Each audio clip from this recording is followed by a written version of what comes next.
Hello সবাইকে।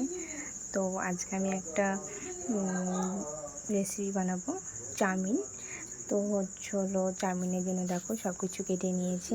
গাজর আছে, বাঁধাকপি আছে, টমেটো আছে, পেঁয়াজ আছে। এখানে এটা কি যেন বলে, এটা কি সিম নাকি বটবটি সিম নাকি জানি না, যাই হোক।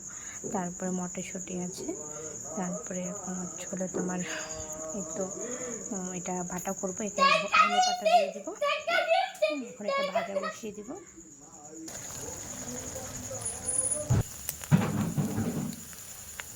সব কিছু ভাজা করে নিচ্ছি। দেখো চাউমিনটা অলরেডি হয়ে গিয়েছে। আর এখন আমি এখানে ধনে পাতা দিয়ে দিয়েছি, ম্যাগি মশলা দিয়ে দিয়েছি।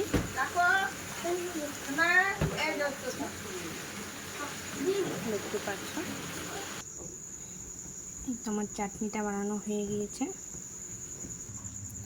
এই তো চাউমিনটা হয়ে গিয়েছে। এটা হলো ডিমটা এখনও দিইনি, ডিম ছাড়া বানিয়েছি। মা বাবা ডিম ছাড়াই খাবে, সেজন্য ডিম ছাড়া বানিয়েছি। চাটনিটা দিয়ে